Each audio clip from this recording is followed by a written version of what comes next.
Welcome Beyond Revenue, Narratives of Revenue Leaders. Julian, I'm extremely happy that you joining the show today. We know each other for quite a while and even collaborated together, and now we have the podcast together.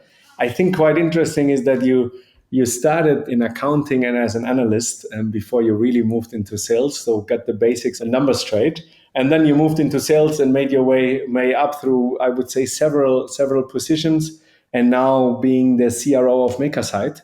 But I guess you can introduce yourself the best. So who are you? And on the other side, what is Makersite doing? And maybe some numbers in order to understand on which level you are. Sure. Glad to be here, Michael. Good to share some of what we're doing with your community. So I'm Julian. I'm the CRO of Makersite. I'd say what may be interesting about me, I've started in sales 10 years ago.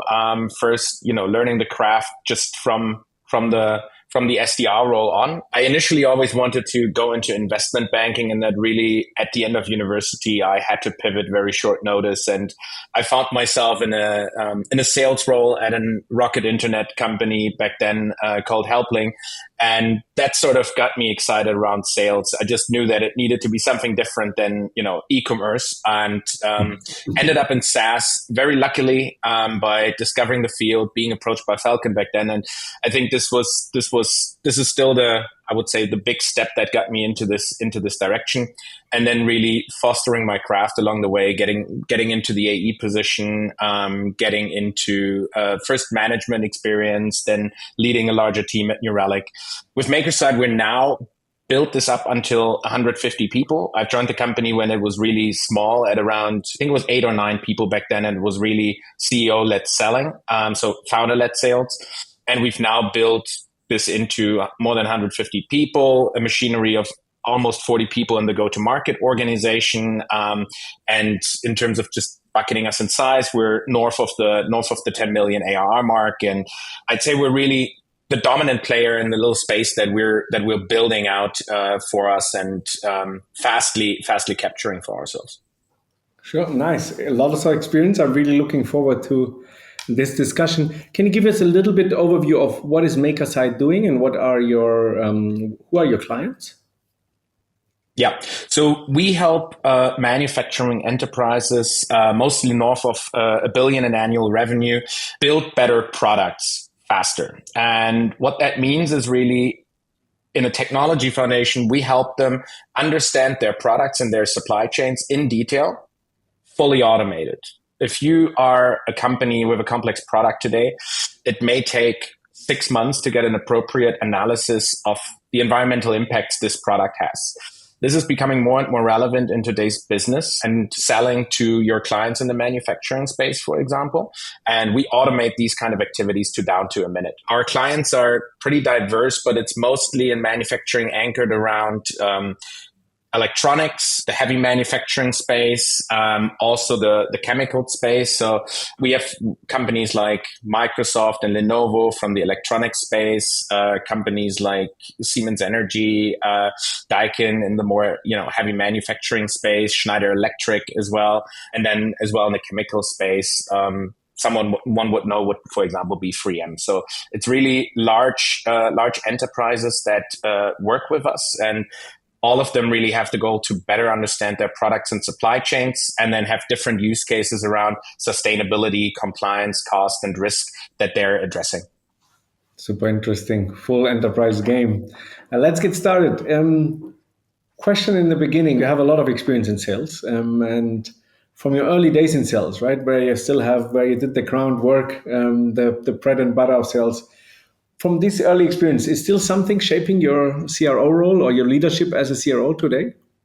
I think I don't have a lot of experience in sales, given it's been sort of 10 years ago since I joined into the SDR role. But I think just the natural curiosity around understanding what the pain of the customer is, being excited about the complexity of what companies do with our solution, whether it was in the past at the past companies or it's now at Makersite, and kind of being obsessive around how can we create more value for this client. Mm-hmm. I think this has always been something that has been on the forefront for me, and also this aspect of extreme ownership about the outcome for the customer. I think oftentimes that is something that I see lacking in a lot of organizations where ownership is not lived up enough, and that can then there's always struggle with customers here and there, and you always have some problems to fix. But I think something that always shapes up great organizations is when there's good ownership around the outcomes and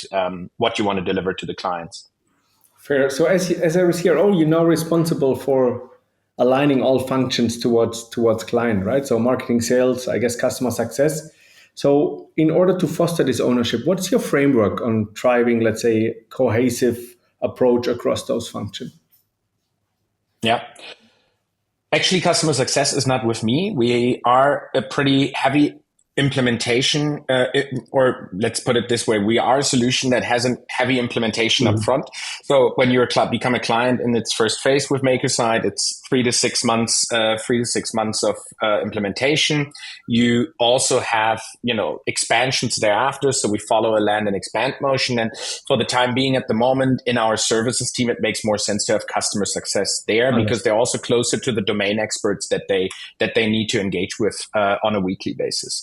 But that, of course, it adds even more complexity to the alignment bit, right? Because, of course, me being the CRO, I need to ensure that basically our customer lifecycle functions. So that alignment doesn't go just beyond across marketing, bringing in the leads. It goes not only across partnerships and then pre-sales and sales within my department, but it actually then goes into the services team as well.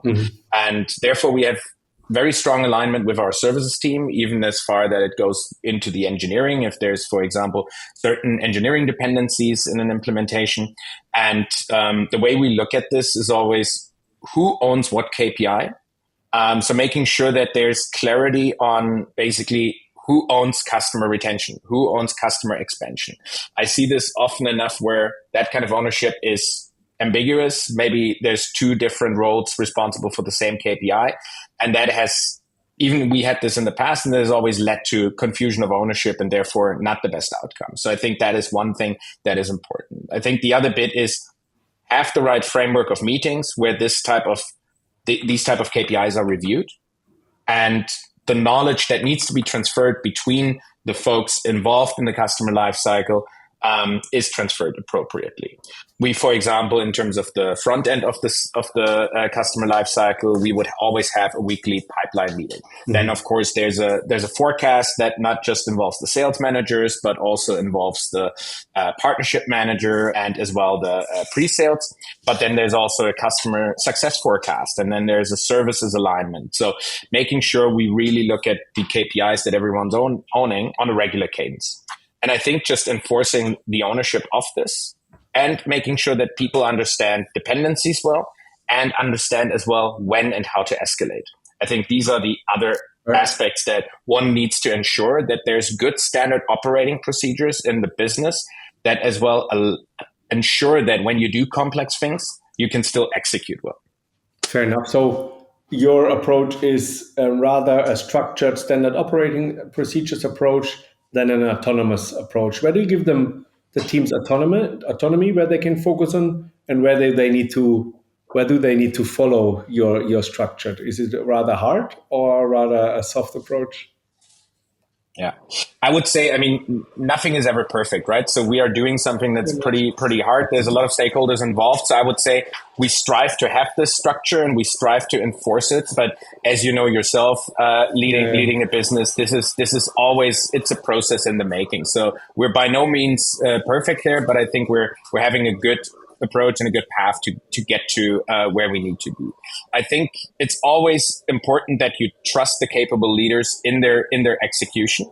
You do enough of skip level checking as well and being transparent around it and making sure, hey, the reality that is essentially communicated to one, whether it's the sales forecast, whether it is partnership details, whether it is in marketing, whether it is in other areas, are the same that what one would see themselves when they skip a level and ask an employee on the ground, speaking with the customer directly.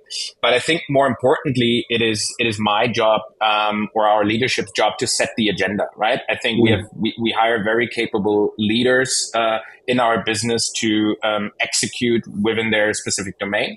And then it is our job as leaders to set the right agenda. And I think this is where I strive that the RevOps manager and I get continuously better on having the right data to let us set this agenda, right? So me giving the teams the concrete focus, shaping up the agenda, maybe refocus them in certain bits. That is essentially where I think this bit of autonomy and certain control meets its best.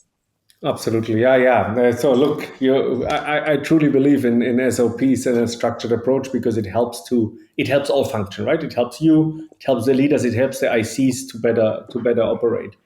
Let's discuss a little bit industrial manufacturing because I think this is a quite complex space you're operating on, and then your clients most probably are quite specific. So, how did you tailor your GTM strategy on this, let's say, legacy heavy environments? Yeah, how much did you adapt? What was maybe even surprising on how you have to sell to them? I mean, I came from an area where I sold into the IT, and then there would be specific use cases that would maybe be interesting for marketing, maybe for sales. But it was a pretty new world to me coming to Makersite, selling into manufacturing enterprises, and having a very new audience. And the audience for us is pretty diverse. We have main stakeholders that sit across engineering, IT, and then the specific domains of sustainability, compliance, cost, risk. And then we also have interested parties that may come from finance, that may come from sales leadership. So it's a pretty big crowd that could be our entry point. And then there's a certain amount of people that is also much larger than maybe with a lot of products that are really required in order to push the deal forward or to make the deal even happen. So for me, the first almost 1.5 years in Makersite, I exclusively sold myself.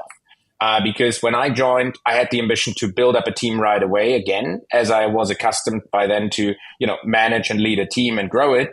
But I realized I knew too little about selling the solution. So really it was for me getting the experience, because without, I would have not been able to hire a team, give them the right experiences, and have them basically bring Makersite to market. And even what I had learned and how I transferred it in terms of know-how to the team when we did the initial scaling, by now I would do differently and even would be more rigorous around the documentation and what I transport. So I think what I can say is rather over-document and rather be over-prescriptive around things than be ambiguous in certain areas, especially as you bring in a lot of complex buying center, right? Where you need to orchestrate between all the different things. How do you structure this in the buying center so that you always talk, right? So your focus is on heavy documentation, so you can always rely on what you have discussed. Is this shared with the different buyer personas there, or what's the specifics there, right? Talking a little bit in detail, how do you do that? Because I can imagine it's quite complex to stay on track what has been discussed and what are the next steps.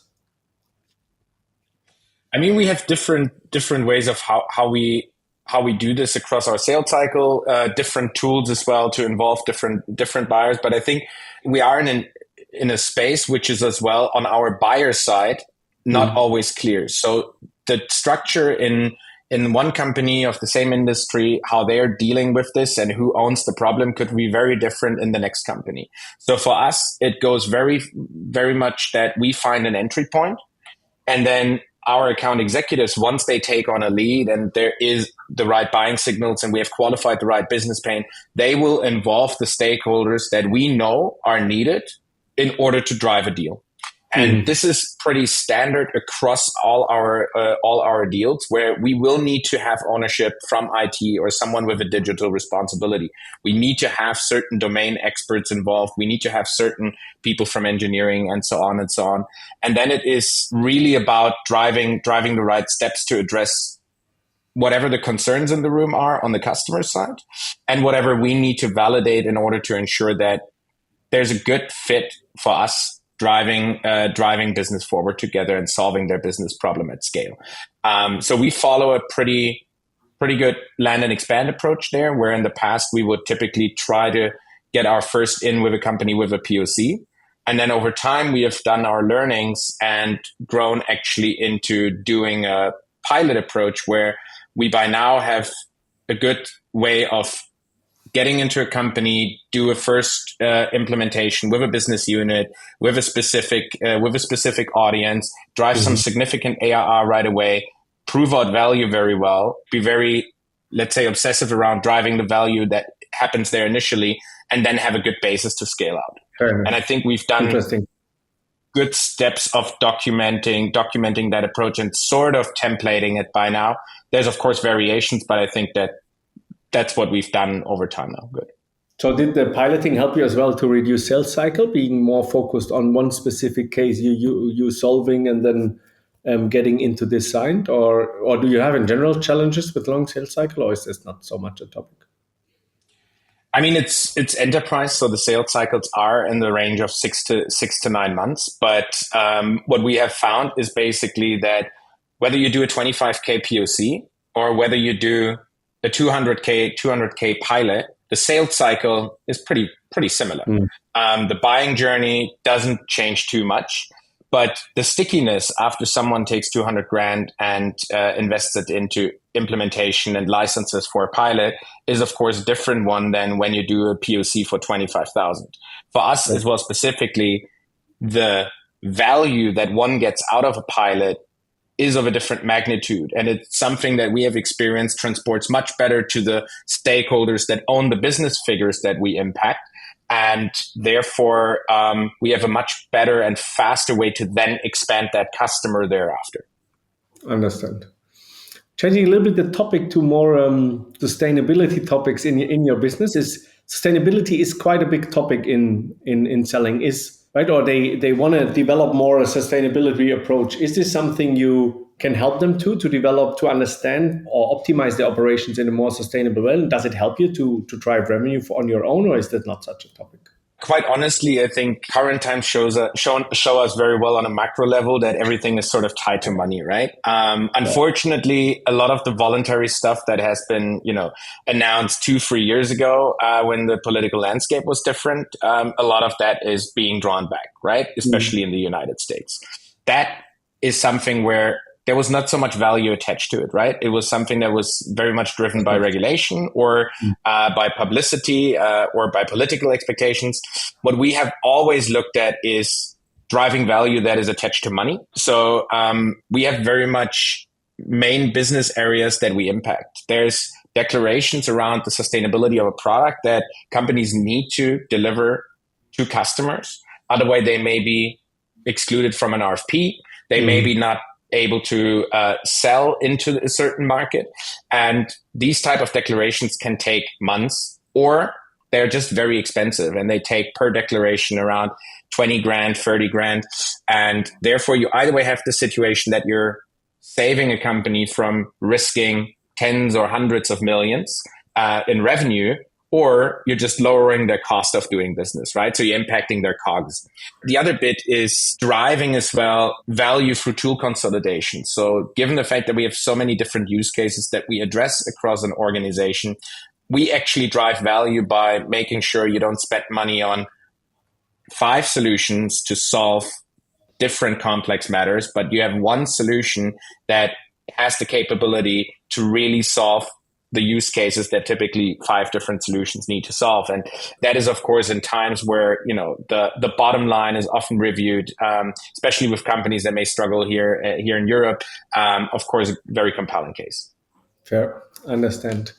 So let's discuss a little bit revenue ops and sales ops, or the operational topic, which feeds into your CRO role and let's say architecting for growth. So as you have a lot of experience in high growth environments, what operational muscles or knowledge did you carry from one to the other, where it's quite important? We discussed SOPs, but how do you set up your revenue operations org in general to support you to make better decisions?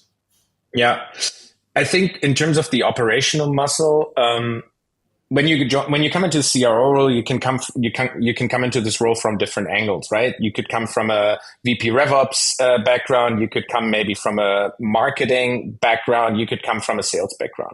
You will have a strength in one area or the other, right? Mm. For me, one thing that of course you have an operational muscle in sales of is gravitating towards the outcome, because this is what sales is all about. And I Mm. think this has helped, especially in making sure that we always drive the conversation across all the functions that we have in the room towards the outcome that we want to achieve. And I think with marketing, a lot of the marketing strategies, sometimes they look at activities, they may look at leads, but ultimately all of this serves the purpose of generating revenue. And I think this has always sparked great conversations between my marketing director, because he comes from an angle of these are the activities that we need to drive, but then we look at this together in terms of the outcome, and I would say, always calibrate a plan that's really designed to meet these outcomes. And I've seen this oftentimes enough in the past in the organizations where you would have that disconnect between marketing and sales. And I think a similar way you have certain disconnects between partnerships and sales, where of course partnerships has a different complexity. You build these partnerships. It's not the same way of driving leads or a pipeline as with an SDR team, but always as well gravitating towards the outcome gets to good alignment there. And I think this is where we have a good alignment across all these functions in the team. And I think that is something that was very important. I think the other bit is I've always been a fan of understanding patterns and understanding, what's going on. But for that, you need to as well constantly dig deep. And I think I've always been the person that has done this as an SDR more than others as an AE.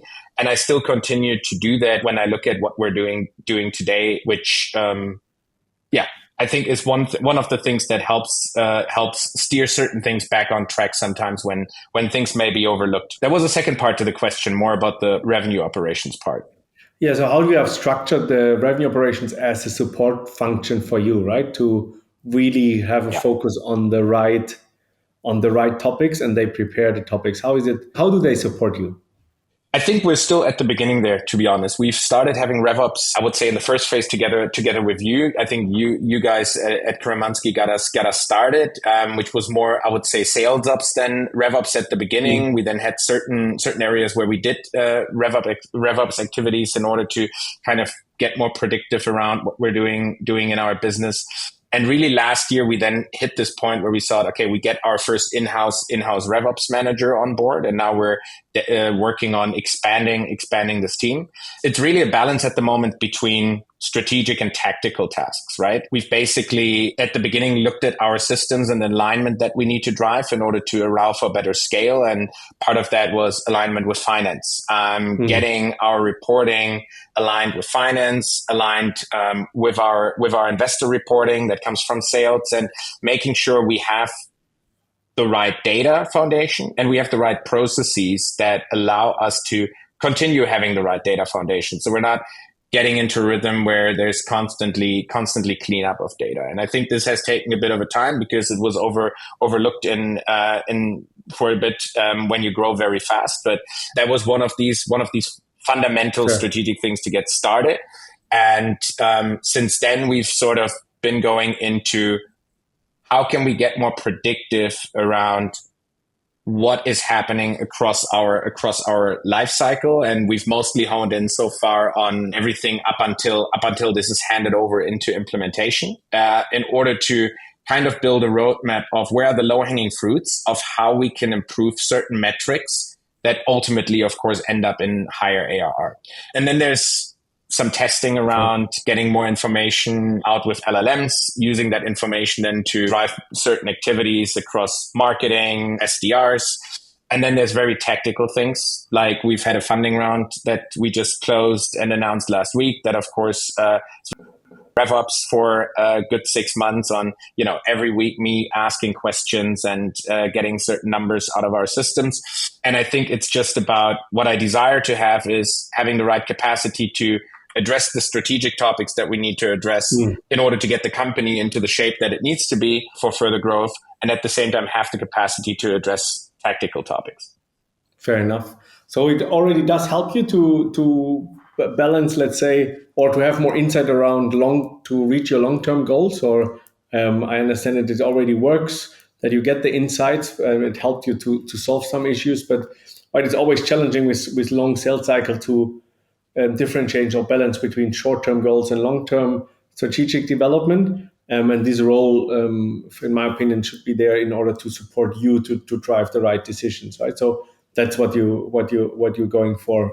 I understand from your sentences. Obviously, a financing round is always quite a distraction, right, for you as a CRO as well as the RevOps, which in the end everybody's happy when it's there. Now you can start really investing into building. But maybe coming to one topic where we can get some suggestions to some other CROs. So what has been the one, let's say, most pivotal shift in your mindset you had to make in going from, let's say, a more leadership role towards, let's say, single function role to a CRO? What would you say? What did you have to learn or make different in order to adapt fast to the needs of your current role, as a suggestion or as a learning for other becoming CROs? I actually did not have such a pivotal shift getting from VP sales to CRO because mainly my title changed. And I think at the time that I became CRO at Makersite, then it was the right time in terms of the size and the responsibility within the organization and, having off the back of having grown this org to the size. But I think the more pivotal shift happened when I moved from, a larger SaaS org owning a sales team and really a small fraction of what go-to-market org looks like, to being the VP sales at Makersite, even though there was no people to lead at the beginning, but really starting a revenue engine, that was probably the most pivotal shift, because then you start thinking about things very differently, because it is very little to do with just taking opportunities and getting them towards close. But you very fastly start thinking about, after having the first two opportunities, even though I was selling myself, how do we repeat this now? How do we repeat this in order to create growth figures that essentially meet our expectations on where we want to go? What kind of tools do you use for that in terms of, is marketing the right approach? Are SDRs the right approach? And then thinking about, what do we do when we have a customer? How do we give them more value and therefore extract more revenue out of that? I think these are the things that I had the luxury of kind of being the first person then on the ground and testing as well things out. So there was a lot of A/B and testing that I did in the first year of my time at Makersite, especially on the marketing side, because I had very little experience. And I brought our marketing manager that by now has grown into the marketing director role. And we really just looked at what are the potential things that could work, from outsourcing SDRs to testing out certain types of events, running digital campaigns, having ad spend fail tremendously. And that, I think, that's the thing that I had the luxury to grow into. But I would say the more, harder thing was then growing and taking all of what I did in selling, and then basically growing that into two sales teams right away, as we then had our Series A in 2022. Fair enough. Interesting journey. So what would be your advice to aspiring CROs who wants to build such a revenue org, or build up a revenue engine from scratch, that drive on the end revenue, profit, and maybe even purpose, in order to really build a long-lasting revenue engine? What's the 1-2 topics they should focus on? I think you always have different areas depending whether you're an SMB or an enterprise, or what your segment is, where the most low-hanging fruit is in across the customer lifecycle, right? But honing in on that low-hanging fruit should always be that starting point, because that way you can start making change that shows impact right away. Every sales funnel, every customer lifecycle has a lot of problems, but not every problem can be fixed right away. And I think focusing in iterations on the problems that bear the most outcome is probably the biggest thing that one can do. And I think one thing, whether you're an SMB or enterprise, but even more when you're an enterprise, it's about pipeline and pipeline quality. We oftentimes gravitate too much to the end result, which is the ARR or sales in general if you're not in SaaS, but really it's about pipeline and pipeline quality. And the consequence of missing the focus of pipeline and pipeline quality is a much larger one than missing a quarter or two, right? Especially when you're an enterprise. When we were up until more than a year ago, the margin for error is so small on a quarter. When you just have a deal slip, it can destroy your quarter, or if the deal comes in, it makes your quarter, right? If you fail on pipeline, it fails for multiple quarters in a row until you get back on track. And that, I think, is a universal thing, but even more important on enterprise, because you have much slower ways to get back on track than in SMB, where when you make a correction, it shows the effect as well faster. Fair enough. Julian, thank you very much for your time. Super interesting what you guys building. Interesting about your journey as well, and how you develop Makersite or really shape Makersite with your knowledge and your drive. So thank you very much for your time. Thank you very much, Michael.